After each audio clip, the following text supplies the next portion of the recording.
네, 오늘은 시편 49편의 말씀을 함께 나누겠습니다.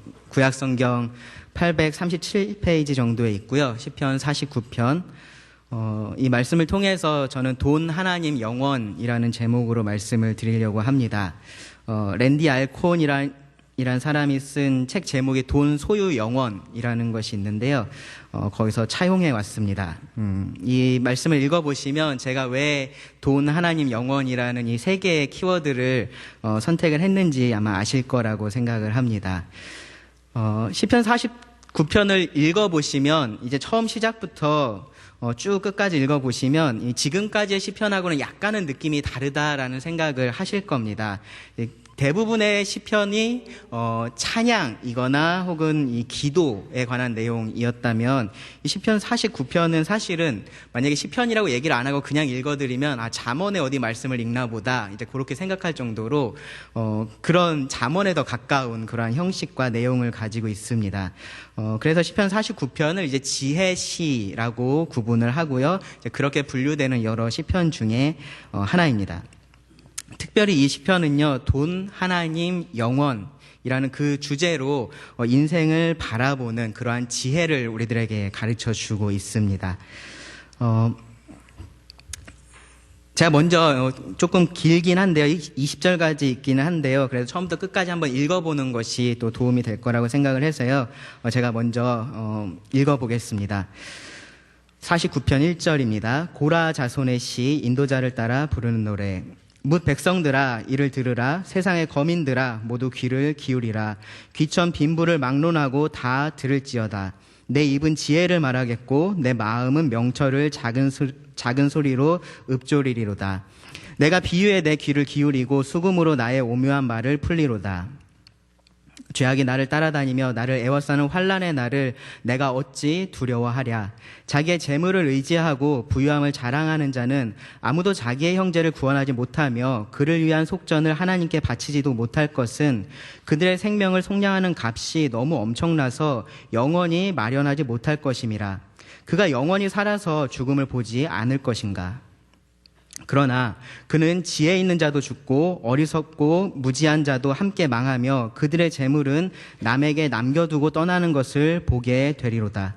그러나 그들의 속생각에 그들의 집은 영원히 있고 그들의 거처는 대대에 이르리라 하여 그들의 토지를 자기 이름으로 부르도다.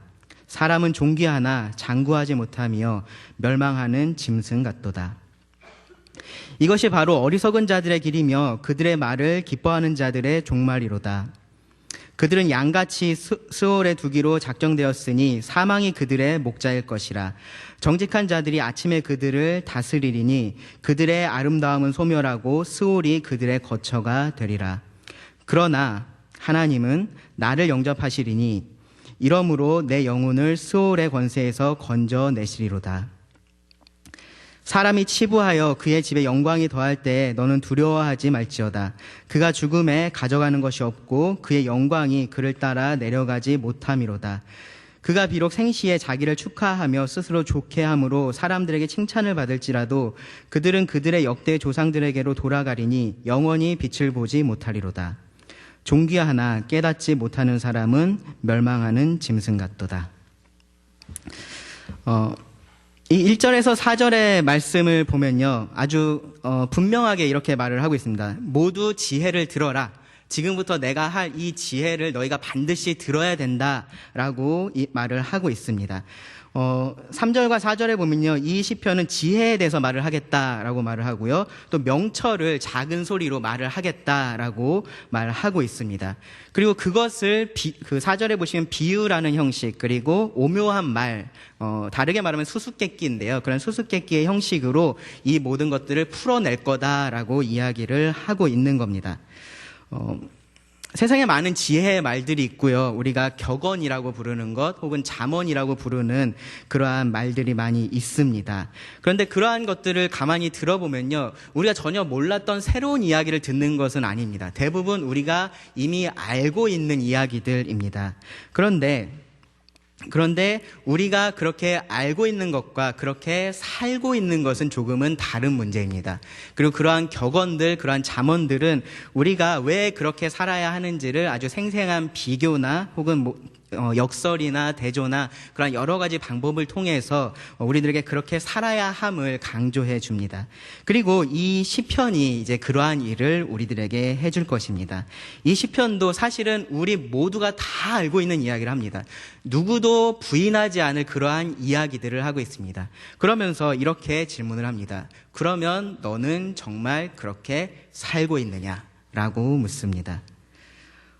이 지혜의 시편을 꼭 들어야 될 사람들이 있습니다. 누구냐 하면요, 1절에 나옵니다. 누가 들어야 될까요? 뭇 백성들이 들어야 한다라고 말하고요. 세상의 거민들, 이 세상에 살고 있는 사람들이 이 이야기를 꼭 들어야 한다라고 말합니다. 누가 해당될까요? 모든 사람이죠, 그렇죠? 예, 모든 사람이 다 해당이 되고 우리가 해당이 됩니다. 그리고 2절에서는요, 더 구체적으로 이렇게도 말합니다. 귀천 빈부를 막론하고 신분이 높은 사람이든 낮은 사람이든 돈이 많은 사람이든 적은 사람이든 아무 상관없이 다 이 이야기를 들어야 한다라고 강조를 합니다. 나는 신분도 중간쯤에 있고 재물도 한 중간쯤 되니까 이 귀천 빈부에 해당이 안 되는 건가라고 생각을 하시면 안 되고요. 그 양쪽을 다 통틀어서 그 안에 있는 모든 사람들을 다 이야기를 하고 있는 겁니다. 누구나 다 이 이야기를 들어야 되고요. 누구나 다 이 지혜를 반드시 알고요. 이 지혜대로 이 세상을 살아가야 할 것에 대해서 말씀을 하고 있는 겁니다. 왜냐하면 이 5절 이후에 나오는 이 시편의 지혜는 이 세상을 살아가는 어떤 사람들에게만 해당되는 이야기가 아니기 때문에 그렇습니다. 이 세상을 살아가는 모든 사람에게 해당되는 이야기를 지금부터 할 것입니다. 그래서 이제 5절 말씀부터 우리가 이 지혜가 무엇인지를 좀 상세하게 생각해 볼 필요가 있는데요. 이 시편의 기자가 그 4절에서 이렇게 얘기했죠. 나의 오묘한 말을 풀리로다라고 이야기를 했죠. 이 지혜를 이제 우리들에게 풀어줄 것입니다. 설명을 해줄 것입니다. 그것을 우리가 잘 캐치를 해야 되는데요. 5절부터 20절까지의 말씀을 쭉 읽어보면은 두 개의 표현이 두 번씩 반복돼서 나오는 것을 우리가 찾아볼 수 있습니다. 5절에 보시면 죄악이 나를 따라다니며 나를 에워싸는 환난의 나를 내가 어찌 두려워하랴. 내가 어찌 두려워하랴라는 표현이 5절에서 나오고요. 그리고 그것과 아주 유사한 표현이 16절에도 나옵니다. 사람이 치부하여 그의 집에 영광이 더할 때에 너는 두려워하지 말지어다. 그러니까 5절에서는 이 지혜를 말하는 사람이 나는 두려워하지 않는다라고 말을 하고 있는 거고요. 16절에서는 그러니까 이 지혜를 듣고 있는 사람 당신도 두려워하지 말라라고 그렇게 이야기를 하고 있는 겁니다. 그러면서 그 중간에 나오는 이야기의 핵심이 뭐냐면 12절입니다. 사람은 존귀하나 장구하지 못하며 멸망하는 짐승 같도다. 이 똑같은 이야기가 20절에 한 번 더 나오죠. 존귀하나 깨닫지 못하는 사람은 멸망하는 짐승 같도다. 이 지혜의 핵심이 바로 이 12절과 20절입니다. 이 12절과 20절 때문에 이 시편의 저자는 자신이 두려워하지 않는다라고 말을 하고 있고요. 그리고 이 지혜를 듣는 사람들에게도 너희가 두려워해서는 안 된다, 두려워하지 말라라고 그렇게 말을 하고 있는 겁니다. 그래서 이 표현들을 중심으로 우리가 이 시편을 좀 살펴볼 수가 있습니다. 제목을 저는 이렇게 붙였습니다. 5절과 6절에서는 지혜의 실천, 이 시편의 기자가 이 지혜에 따라서 어떻게 자신이 살아가고 있는지에 대해서 말을 하고 있습니다. 지혜의 실천이 5절과 6절에 나옵니다. 어떻게 실천하고 있냐면요, 나는 두려워하지 않는다 라는 말로 실천하고 있습니다. 그리고 7절부터 15절에서는 이 지혜의 풀이가 나옵니다. 이 지혜를 설명해주는 내용이 나옵니다. 왜 내가 두려워하지 않는지 그 이유에 대해서 설명을 하고 있습니다. 그리고 16절부터 20절에서는 이 지혜의 명령입니다. 그렇기 때문에 너도 두려워하지 말라입니다. 그렇게 이 시편을 좀 나누어서 함께 생각을 해보겠습니다. 먼저 첫 번째로 지혜의 실천 5절과 6절인데요. 5절에 보시면 죄악이 나를 따라다니며 나를 에워싸는 환난의 나를 내가 어찌 두려워하랴. 내가 왜 두려워하겠느냐. 나는 두려워하지 않는다라고 그렇게 말을 합니다. 여기서 이제 두려워한다라는 말은 공포스럽게 생각하는 그런 겁먹는 그러한 의미보다는 염려하고 걱정하고 불안해하는 그러한 의미에 더 가깝습니다. 그렇기 때문에 이 두려워한다라는 말의 지금 반대말은 무슨 말이냐면은 평온함을 느끼고 안정감을 느끼는 것이라고 말할 수 있습니다. 여러분 언제 평온하고 언제 제일 안정감을 느끼시나요? 살면서 가장 평온하고 가장 안정감을 느낄 때가 언제입니까? 네. 잠자리에 누울 때요. 아마 전반적으로 보면 이럴 겁니다. 안정적인 직장이 있을 때, 그러니까 집안에 그런 재정적인 어려움들이 없을 때일 겁니다. 그리고 가정의 어떤 구성원 사이에서 특별한 문제가 없을 때, 우리 가정이 참 화목하다라고 생각이 들 때입니다. 또 내 건강에 특별한 문제가 없을 때, 그러할 때입니다. 그러니까 이러한 것들이 갖춰지면, 쉽게 말하면 우리 삶에 특별한 문제거리가 없으면, 나를 좀 힘들게 하는 그런 것들이 없으면 우리는 평온하고 안전하다라고 그렇게 생각을 하게 됩니다. 그런데 여러분 솔직히 한번 대답해 보시기 바랍니다. 그런 날이 여러분들 지금까지 살면서 얼마나 있으셨나요? 내 삶에 문제거리가 없고 나는 참 안전하고 지금 참 평온하고 평안함을 느낀다. 그러한 날들이 여러분 삶 가운데 얼마나 있으셨습니까? 정말로 내 삶에 아무런 문제가 없는 그러한 날들이 있을까요? 아마 잠깐씩 삶에서 그러한 날들이 찾아올 수도 있습니다. 근데 그러한 날들이 지속되고 있으면은 한편의 불안한 마음이 또 우리를 찾아옵니다. 이게 얼마나 큰일이 나한테 다가오려고 아무 문제도 없을까라는 고민들을 하게 됩니다.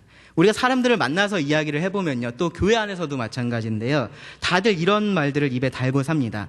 이것만 해결되면, 이것만 끝나면 좀 괜찮을 것 같아요. 지금 이 상황만 다 끝나면 좀 괜찮을 것 같습니다. 근데 이러한 이야기를 입에 달고 삽니다. 무슨 말이냐면 그런 일들이 끝나지 않는다라는 거죠. 항상 그러한 일들이 우리들을 찾아옵니다. 그리고 그런 일들이 찾아오질 않으면요, 우리가 그런 일들을 찾아냅니다. 그래서 가끔씩은 이야기를 해보면 저게 그렇게 걱정할 거리인가 싶을 생각이 저는 드는데 그걸 가지고 많은 고민을 하고 많은 염려를 하는 분들도 많이 계십니다. 사실 우리는요, 이 시편 기자하고는 정반대의 이야기를 하면서 살아갑니다. 내가 어찌 두려워하지 않겠느냐. 이 죄악이 나를 따라다니고 나를 에워싸는 환난 날이 있는데 내가 어떻게 두려워하지 않겠느냐, 내가 어떻게 걱정하지 않겠느냐라고 말하면서 우리는 살아갑니다. 왜 그럴까요? 왜 우리가 이 세상을 살아가면서 그렇게 바람잘 날이 없을까요? 이 5절 말씀에 핵심이 있습니다. 그 해답이 있습니다. 죄악이 있기 때문입니다. 죄악이 있기 때문입니다. 근본적인 문제는 우리를 둘러싸고 있는 죄, 그리고 죄인들에게 있습니다. 우리 안과 밖에 이 죄의 문제가 다 있습니다. 우리가 죄인으로서 죄를 지으면서 살아가고 있고요. 우리 주변에 있는 사람들이 죄인이면서 죄를 지으면서 살아가고 있습니다. 그렇기 때문에 우리가 두려워할 일들이 가득합니다. 우리가 염려할 일들이 너무나 많습니다. 이 죄가 직접적으로든 간접적으로든 계속해서 우리 삶에 이러한 문제들을, 어려움들을 가져오고 있기 때문에 그렇습니다. 있는 사람이든지 없는 사람이든지, 뭔가를 많이 가진 사람이든지 적게 가진 사람이든지 더 가지려고 다들 애를 쓰면서 살고 있습니다. 그러니까 서로 싸울 수밖에 없는 이 세상 속에 우리가 살고 있습니다. 서로가 서로를 믿지를 못하고요, 다른 사람을 어떻게 하면 내가 더 나의 유익을 위해서 이용할 수 있을까를 고민하는 그러한 세상 속에서 우리가 살고 있습니다. 내가 속이고요, 내가 속기도 합니다. 정직하다라는 것은 사실은 최고의 덕목으로 우리가 찬양받아야 마땅한 것인데, 사실 이 세상 속에서는 정직이라는 것은 최악의 어리석음으로 평가받고 있습니다. 이런 세상을 살고 있기 때문에 우리는 두려워할 수밖에 없다라는 생각을 합니다. 걱정과 염려 속에 살아야만 한다라는 생각을 합니다. 그런데요, 여러분 조금 더 생각을 해보시면요, 어떤 문제가 있고 어떠한 어려움이 우리에게 있다고 해서 우리가 자동적으로 그것을 두려워하거나 그것 때문에 걱정하거나 염려하지는 않습니다. 우리가 언제 그렇게 하냐면요, 이러한 것들을 내가 어떻게 할 수 없다라는 생각이 들 때 그렇게 합니다. 그리고 사람들은요, 내가 어떻게 할 수 없는 일들이 나를 찾아오게 되면은 의지할 것들을 찾습니다.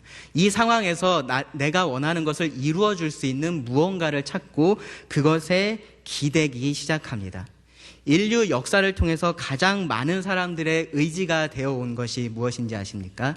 바로 재물입니다. 바로 돈입니다. 사람은 내가 할 수 없는 일을 돈으로는 할 수 있다라고 생각을 합니다. 돈이 나의 부족한 부분을 채워줄 수 있다라고 생각을 합니다. 내가 원하는 것을 이 재물이 많이 있다면 내가 그것을 얻을 수 있다라고 생각하고 있습니다. 세상에 많은 사람들이 그렇게 생각을 하고 있고요. 이 세상이 그렇게 돌아가고 있기 때문에 사실 돈이라는 것은 그냥 재물 이상의 의미를 갖습니다. 그냥 돈이 많다라는 것은 재물이 많다라는 것 이상의 의미를 갖습니다. 이 돈이라는 것은 권세가 되기도 합니다. 이 돈이 지위를 의미하기도 합니다. 이 돈이 내가 속해 있는 이 사회 속에서의 영향력을 의미하기도 합니다. 그래서 이 6절에 보시면 자기의 재물을 의지한다라는 표현이 나오죠. 이 재물이라는 이 단어가 사실 기본적인 의미가 힘, 능력이라는 뜻입니다. 그런데 재물이 그러한 힘과 능력이 우리들에게는 되는 것입니다. 우리가 이러한 세상 속에 살고 있기 때문에 그렇습니다. 그래서 사람들은요, 더 재물을 의지하려고 하고요. 그것을 가진 사람들은 그것을 다른 사람들에게 자랑하려고 합니다. 6절 말씀이 그 말씀입니다. 자기의 재물을 의지하고 부유함을 자랑하는 사람들이 이 세상에는 가득합니다. 의지할 것이 있는 것입니다. 이 환난의 때에 내가 의지할 것이 있는 것입니다.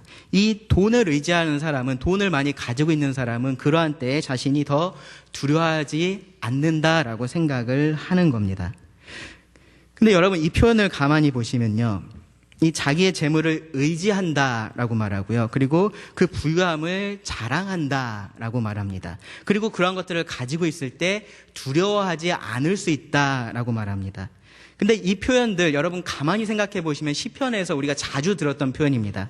시편 기자들이 무엇을 의지했었습니까? 환난 날에 하나님을 의지했었습니다. 그렇죠? 그들이 하나님께서 해주신 일로 인해서 하나님을 자랑했습니다. 그리고 하나님께서 그들과 함께 하시기 때문에 그들이 두려워하지 않는다라고 말했었습니다.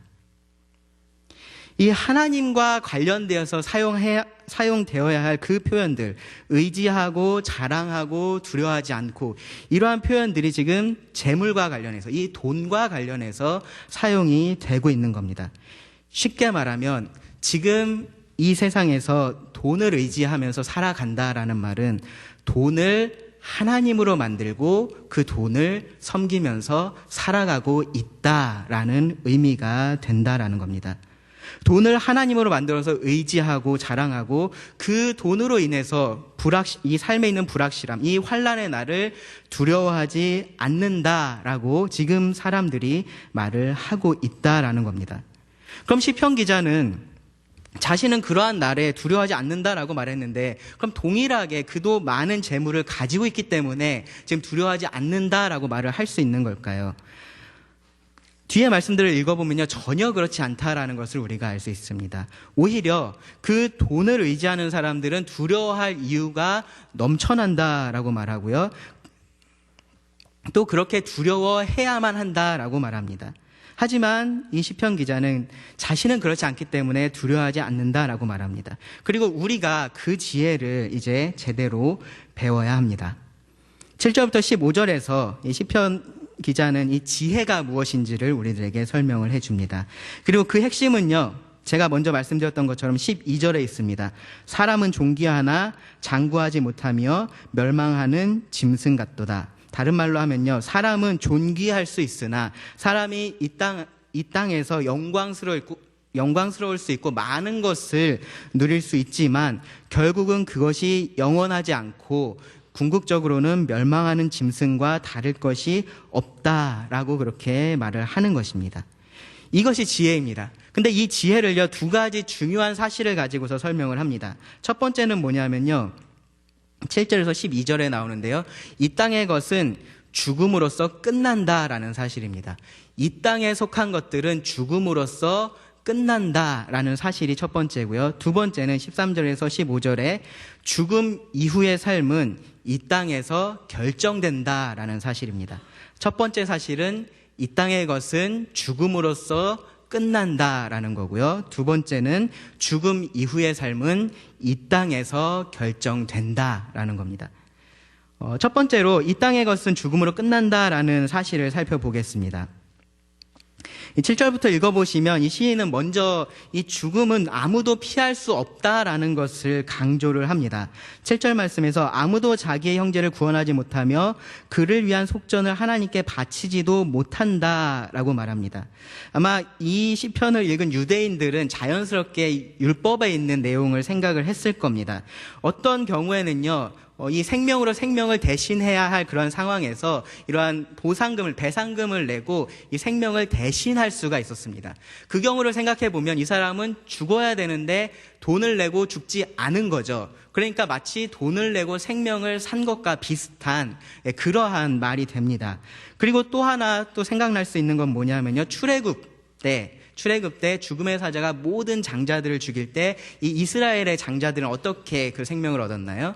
양의 피를 통해서 그들이 생명을 얻을 수 있었습니다. 다르게 말하면 양으로 그들의 생명을 대신한 거죠. 대속한 겁니다. 그러니까 그렇게 하면 어떠한 경우에는 생명을 여기 표현에 따르면은 생명을 얻을 수 있는, 속량할 수 있는 그러한 일들이 가능한 것 같습니다. 그런데 그렇다고 해서 9절에 보시면 그가 영원히 살아서 죽음을 보지 않을 것인가? 그 사람이 그 순간에 그러한 대가를 치렀다고 해서 그 사람이 영원히 죽을 때가 돼서도 계속해서 그러한 돈을 내거나 양을 잡음으로써 계속해서 이 땅에서 살아갈 수 있겠느냐라고 묻는 것입니다. 그렇게 할 수 없습니다. 그렇게 될 수가 없습니다. 생명의 값은 엄청나서 영원히 그 값을 마련할 수 없기 때문입니다. 8절에 보시면 그들의 생명을 속량하는 값이 너무 엄청나서 영원히 마련하지 못할 것임이라. 이 생명을 속량하는 값이 엄청난데 어느 정도 엄청나냐면은 영원히 이 사람들이 계속해서 그것을 속량할 값을 긁어 모은다고 해도 마련할 수가 없다라는 겁니다. 그 말은 이 생명의 값은 무한대다라는 거예요. 무한대. 그렇기 때문에 그 생명을 우리가 속량할 수 없다면 우리의 죽음으로써 그 값을 치를 수밖에 없다라는 겁니다. 모든 사람은 죽습니다. 돈이 많으면 많은 것을 할 수 있죠. 그렇나요? 네. 제가 돈이 많아 본 적이 없어서 잘 모르지만 많아 본 적이 있으신 분들은 그러한 것들을 아실 겁니다. 돈이 많으면 많은 것들을 할 수 있습니다. 할 수 있는 것들이 정말로 많이 있습니다. 정말로 다양한 분야에 정말로 많은 일들을 할 수 있습니다.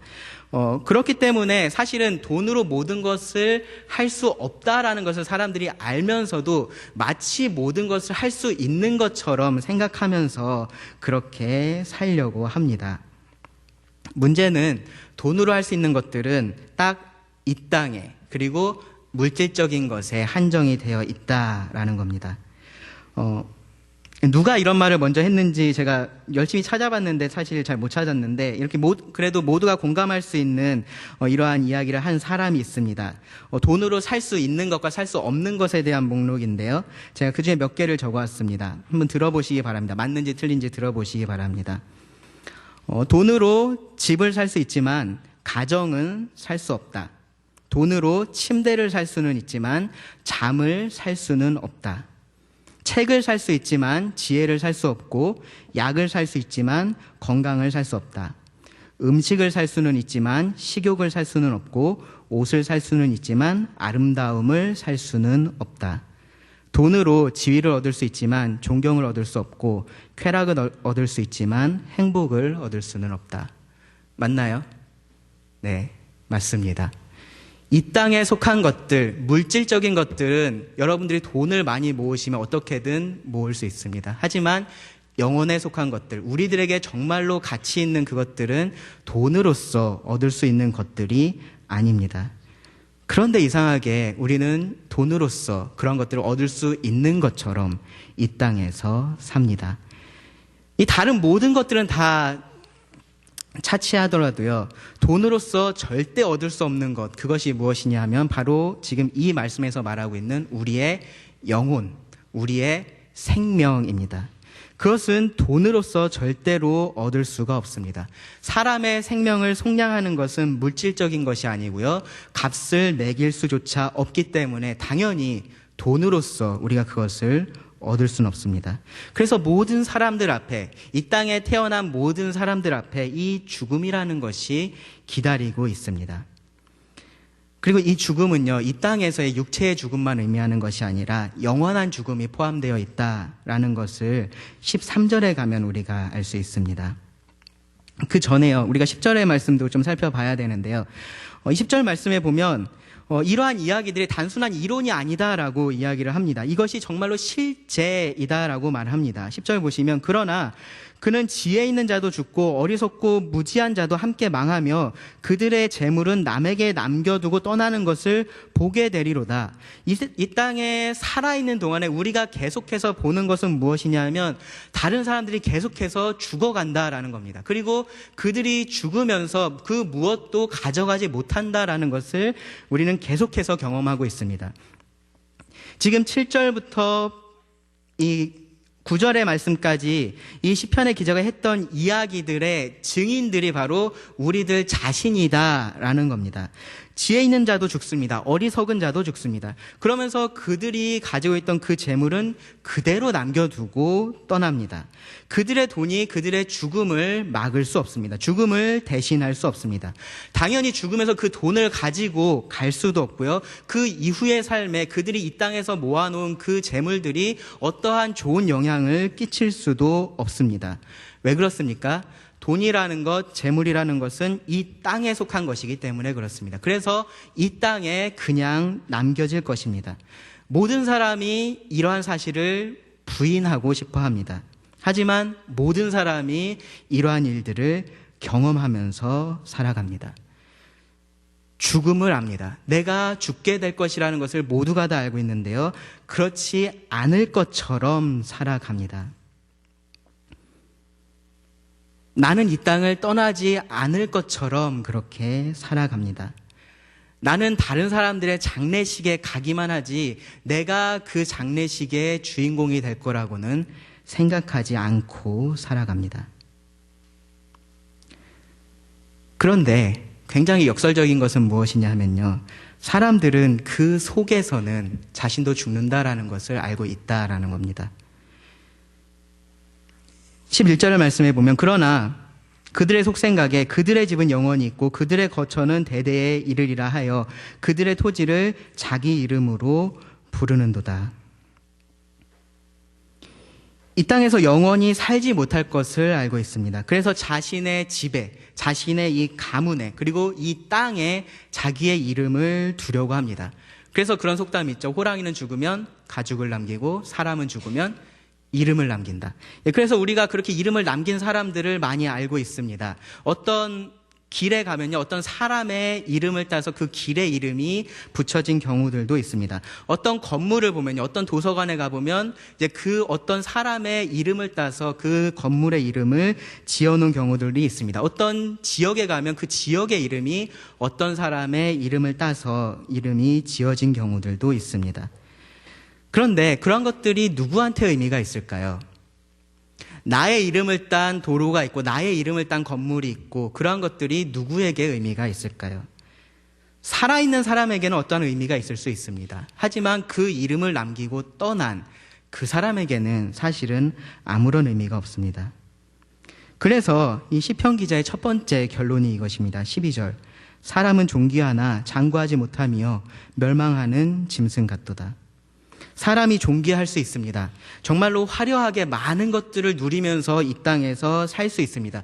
다른 모든 사람들이 부러워할 만한 그러한 삶을 이 땅에서 살 수도 있습니다. 자기의 이름을 이곳 저곳에 남기면서 그렇게 살 수도 있습니다. 그런데 이 땅에서 영원히 살지는 못합니다. 그런 면에서 사람은 멸망하는 짐승과 다를 바가 없다라고 말합니다. 그럼 이렇게 반문할 수 있겠죠. 그게 뭐 어떻다고. 어차피 죽음으로 다 끝나는 건데 이 땅에 있을 때 돈으로 누릴 수 있는 것들 누리면서 그렇게 사는 것이 뭐가 문제냐라고 그렇게 말할 수도 있습니다. 그것이 맞는 말일 수 있습니다. 어떤 경우에 맞는 말이냐 하면 우리 인간, 우리의 죽음이 우리 존재의 끝이라면 그렇습니다. 우리가 죽음으로써 소멸되는 존재라면 방금 제가 했었던 그 말은 의미가 있습니다. 그런데 성경은 그렇지 않다라고 우리들에게 가르쳐 줍니다. 우리의 죽음은 우리 존재의 끝이 아닙니다. 단순히 이 땅에서의 삶이 끝난 것이고요. 새로운 영혼에서의 삶이 시작된다라는 것을 의미하고 있습니다. 그런데 이 영혼에서의 삶은 모든 사람들이 동일하지 않습니다. 이 땅에서의 삶이 영혼에서 어떻게 살지를 결정짓습니다. 13절 말씀해 보시기 바랍니다. 이것이 바로 어리석은 자들의 길이며 그들의 말을 기뻐하는 자들의 종말이로다. 그들은 양같이 스올에 두기로 작정되었으니 사망이 그들의 목자일 것이라. 정직한 자들이 아침에 그들을 다스리리니 그들의 아름다움은 소멸하고 스올이 그들의 거처가 되리라.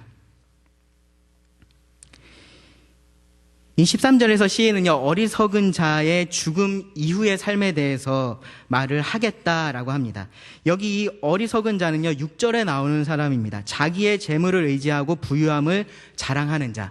이것은 얼마나 많은 돈을 가지고 있느냐, 얼마나 많은 재물을 가지고 있느냐의 문제가 아니고요.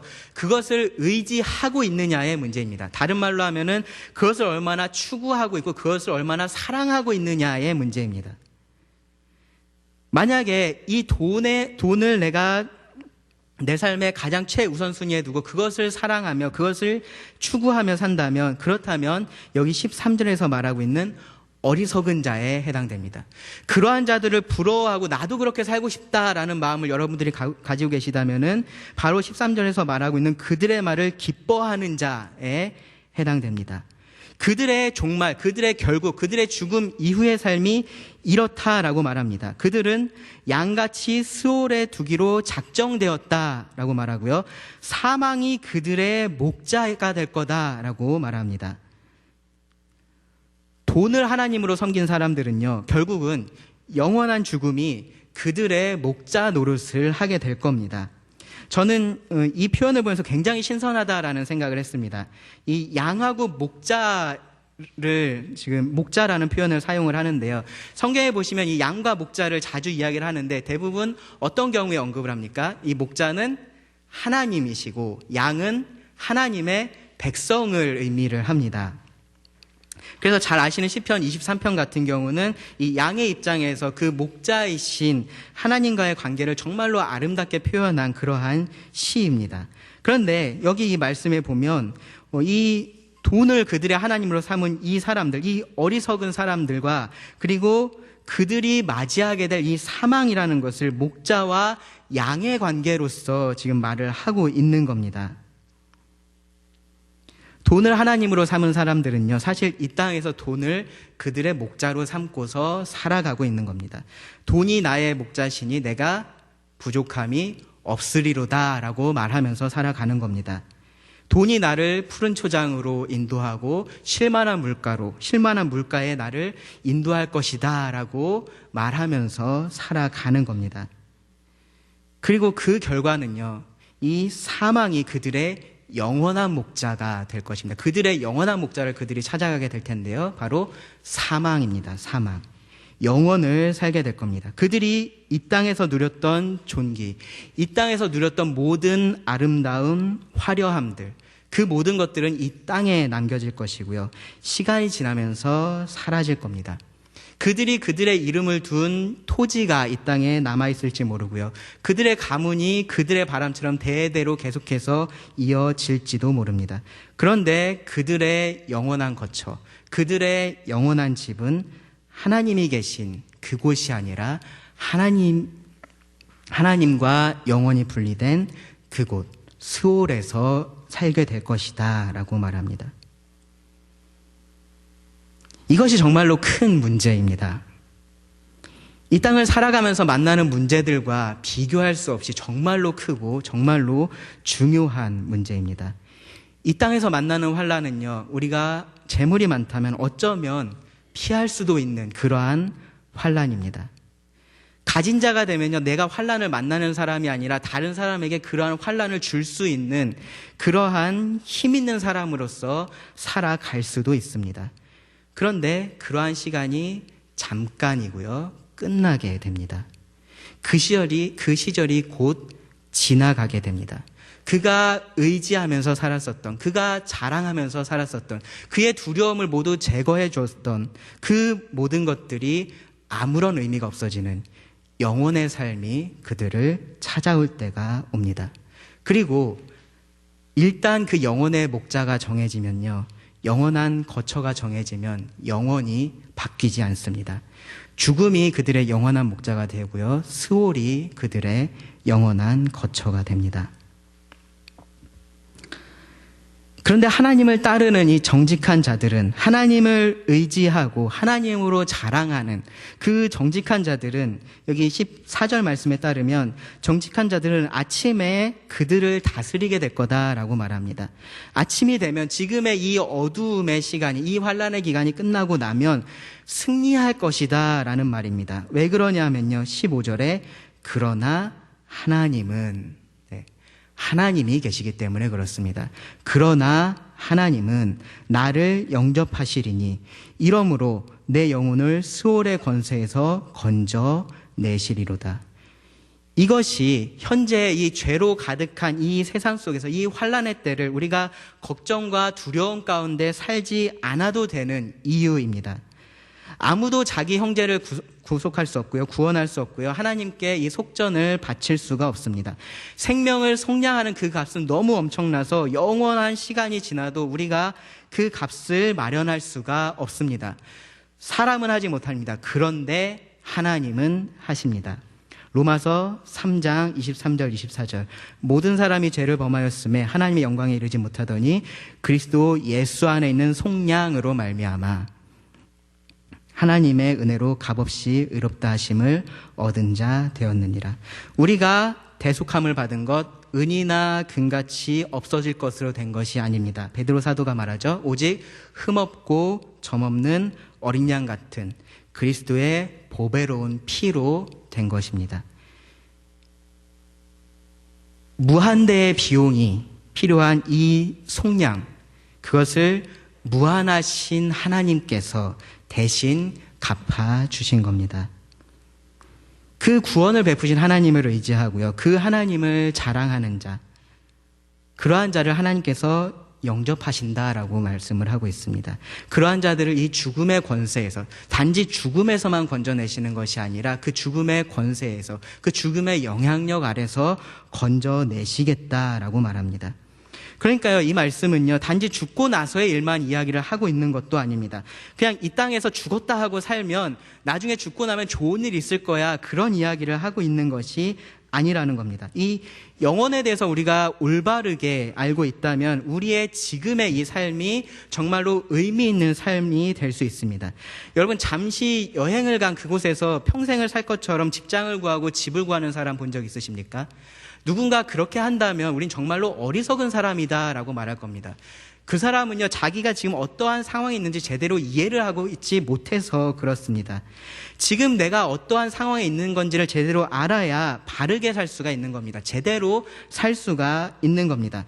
지금 우리는 이 땅에 살고 있지만 이 땅에서의 삶이 우리 삶의 전부는 아닙니다. 우리는 영혼의 일부를 지금 이 땅에서 살고 있는 겁니다. 그런데 그 영원한 삶이 내가 지금 이 땅에서 누구를 의지하고 무엇을 자랑하고 살아가느냐에 따라서 결정이 된다라는 겁니다. 그럼 우리가 어떻게 살아야 되겠습니까? 그럼 우리가 어떻게 살아야 될까요? 16절입니다. 사람이 치부하여 그의 집에 영광이 더할 때에 너는 두려워하지 말지어다. 저는 시편이 49편을 읽으면서 참 이 시편을 쓴 저자가 참 좋은 교사다라는 생각을 했습니다. 아주 적절한 비유를 가져오고요, 아주 간결하지만 마음에 딱 와닿는 그런 표현들을 계속해서 사용합니다. 그뿐만 아니라 똑같은 이야기를 계속해서 반복하고요, 또 이 뒤에 가면요 그것을 잘 정리를 해줍니다. 사실 이 15절까지의 말씀을 통해서 시편 기자는 할 이야기들 다 했습니다. 그런데 이것을 다시 한번 반복하고 강조하면서 도전을 하는 겁니다. 지금까지 말한 이 영혼의 관점에서 하나님을 믿고 사는 사람이라면 두려워하지 말아야 한다라는 겁니다. 16절이 그 말씀입니다. 하나님께서 우리를 영원한 삶으로 그렇게 나를 영접하실 것이라면 내가 지금 이 사망의 음침한 골짜기 같은 이곳을 지날 때라도 그 하나님의 은혜를 기대할 수 있고 그 하나님의 보호하심을 우리가 구할 수 있기 때문에 지금 이 상황에서 지금 이 땅에서 만나는 그 모든 환난 중에서도 우리가 두려워할 필요가 없다, 걱정할 필요가 없다, 염려할 필요가 없다라고 말을 하는 겁니다. 하나님을 모르는 사람들은요, 염려하면서 걱정해서 이 땅에 무언가를 계속해서 쌓으려고 할 겁니다. 돈을 많이 모을지도 모릅니다. 많은 영광을 그들이 누릴 수도 있습니다. 믿는 사람들이요, 그런 사람들을 보면요, 그것이 부러울 수 있습니다. 그러니까 여기서 하는 말이 사람이 치부해서 다른 사람이 부를 많이 쌓아서 그들의 영광이 더할 때 그것을 볼 때조차도 너는 그것을 부러워하거나 두려워하거나 나도 그것을 가져야 되지 않을까 걱정하지 말라라는 겁니다. 왜 그렇습니까? 영혼의 관점에서 지금의 이 상황을 봐야 하기 때문에 그런 겁니다. 그렇다면요, 그 뒤에 말들이 사실이 됩니다. 17절에 그가 죽음에 가져가는 것이 없고 그의 영광이 그를 따라 내려가지 못합니다. 그가 어느 것도 가져갈 수가 없습니다. 그가 가진 어떤 것도 그 영혼을 구원할 수는 없습니다. 18절은요, 그가 비록 생시에 자기를 축하하며 스스로 좋게 함으로 사람들에게 칭찬을 받을지라도 많은 사람들에게 인정을 받으면서 그렇게 살지라도 19절은 그들은 그들의 역대 조상들에게로 돌아가리니 영원히 빛을 보지 못하리로다. 결국 그들과 똑같은 삶을 살았던 그들의 조상에게로 그들이 돌아갈 뿐이다라는 겁니다. 영원한 어둠 속에 거하게 됩니다. 그래서 이 처음에 모든 사람들에게 너희가 이 지혜를 알아야 된다라고 외쳤던 이 시편의 기자는요, 마지막으로 이렇게 다시 한번 말합니다. 20절에 존귀하나 깨닫지 못하는 사람은 멸망하는 짐승 같다. 이 12절의 말씀과 굉장히 유사한 말씀인데요, 달라진 부분이 있습니다. 12절에서는 장구하지 못한다라는 말이 여기 20절에 와서는 깨닫지 못한다라는 말로 바뀌었습니다. 이 땅에서의 삶이 영원하지 않고 이 영원한 삶은 하나님에게 달려있다라는 이 중요한 지혜를 깨닫지 못하는 사람이 멸망하는 짐승과 같다라는 겁니다. 반대로 그것을 깨달은 사람은 멸망하는 짐승과는 다르다라는 의미도 이 안에는 들어있습니다. 사람은 참된 지혜를 가질 수 있다라는 면에서 짐승과는 분명히 다릅니다. 하나님은 그래서 이 말씀을 통해서 우리들에게 지혜를 가르쳐 주십니다. 이 지혜를 거부한다면 멸망하는 짐승과 다르지 않은 삶을, 어쩌면 달라 보이겠지만 사실 궁극적으로는 다르지 않은 삶을 살게 될 것입니다. 이 땅에서 아무리 많은 것을 가지고 아무리 많은 것을 누릴지라도 마찬가지입니다. 뭐가 달라질까요? 네, 죽을 때 좋은 옷을 입고 좋은 관에 들어가서 좋은 차를 타는 것, 그것이 달라질 겁니다. 멸망하는 짐승은요, 여러분, 차라리 그것으로 그들의 존재가 끝나기 때문에 차라리 다행입니다. 그런데 사람은요, 이 땅에서 죽지만 그렇게 죽게 되면 영원한 지옥이 기다리고 있습니다. 여러분들의 영원한 거처가 어떠한 곳이기를 바라십니까? 사람들이 조의를 표할 때 누군가가 이렇게 돌아가시게 되면 가서 조의를 표하죠. 그때 이런 말을 많이 합니다. 이제는 아무 걱정과 염려가 없는 곳에서 편히 쉬시기를 바랍니다. 정말로 그런 곳에서 살기를 원한다면요, 이 하나님을 영혼의 목자로 여러분들 영접하셔야 됩니다. 하나님을 의지하고 그분을 자랑하는 삶이 되셔야 합니다. 그렇다면 두려움 없이 존귀한 자로서 이 땅에서 주어진 우리의 삶을 마무리하고요, 그리고 영원한 하나님께서 우리를 영접하실 그러한 날이 올 것입니다. 제가 처음에 이 설교의 제목을 돈, 하나님, 영원이라고 말씀을 드렸습니다. 이 세 가지를 함께 생각해 보면요, 오늘날 우리의 모습이 참 아이러니하다라는 생각이 듭니다. 뭐냐 하면요, 이 돈을 의지하고 자랑하는 사람들은 이 땅에서의 삶이 영원하지 않다라는 것을 알면서 그런 사람처럼 그렇게 살아갑니다. 그런데 정말로 아이러니한 것은 뭐냐면요, 하나님을 의지하고 하나님을 자랑하는 그 사람들도 똑같이 그렇게 산다라는 겁니다. 꼭 이 땅에서의 삶이 영원할 것처럼, 꼭 이것이 전부인 것처럼 그렇게 산다라는 겁니다. 그래서 지금을 두려워하고 지금을 염려합니다. 걱정합니다. 삶의 고난이나 어려움들이 찾아오면은 그들이 가지고 있는 주님께서 주신 그 평안을 빼앗깁니다. 걱정하고요. 더 많이 가진 자들을 부러워하기 시작합니다. 비슷하게 더 가지려고 하고요. 더 가지면 더 평안하고 안정된 삶을 살 수 있을 것처럼 그렇게 생각하면서 삽니다. 조금 더 영적이신 분들은 이렇게 말합니다. 내가 조금만 더 가지면 주님을 더 잘 섬길 수 있을 거다. 그런데요, 우리가 이 시편을 정말로 제대로 볼 수 있어야 됩니다. 이 시편은요, 돈을 의지하는 자와 하나님을 의지하는 자를 대조하는데요, 조금 다르게 말하면요, 하나님과 돈을 대조를 하고 있는 겁니다. 왜냐하면 그 두 개가 서로 상반되는 것이기 때문에 그렇습니다. 어느 하나를 가지려면 다른 하나를 놓아야만 됩니다. 주님께서 뭐라고 말씀하셨습니까? 너희가 하나님과 재물을 겸하여 섬길 수 없다라고 말씀을 하셨습니다. 하나님을 잡으려면 여러분 손에 쥐고 있는 재물을 놓아야지 잡을 수 있는 겁니다. 둘 다를 여러분 원하십니까? 원하시죠? 네, 둘 다를 원하실 겁니다. 그런데 그럴 수가 없습니다. 둘 다를 원하면 여러분 둘 다를 절대로 가질 수가 없습니다. 그런데 둘 다를 가질 수 있는 방법을 제가 여러분들에게 말씀드리겠습니다. 어쩌면 이것이 이 시편 기자가 말한 수수께끼라고 저는 생각을 했는데요. 이 두 가지를 정말로 다 가질 수 있는 방법이 있습니다. 둘 다를 원하면 여러분 둘 다를 가질 수 없습니다. 그런데 여러분이 하나님만 원하시면 둘 다를 가질 수 있습니다.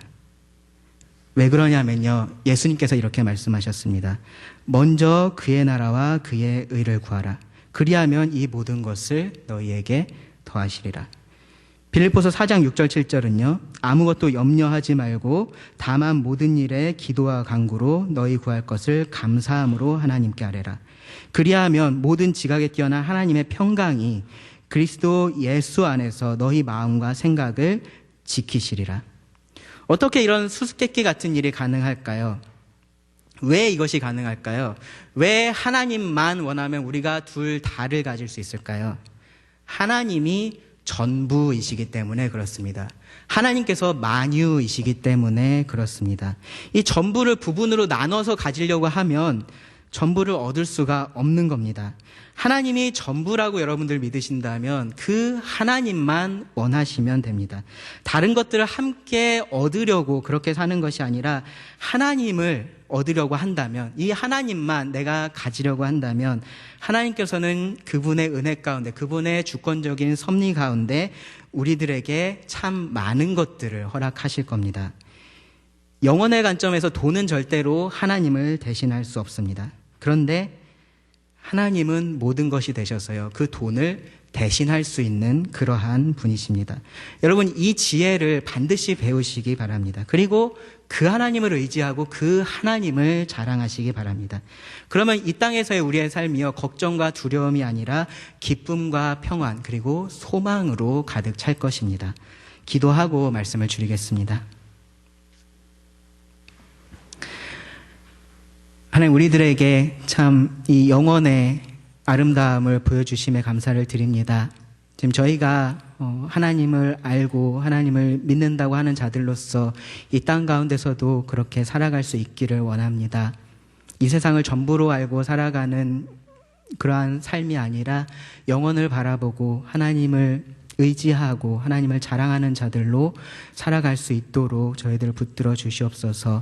그러한 우리들의 삶을 통해서 또 하나님께서 이 땅 가운데 드러나시고 높임 받으시기를 원합니다.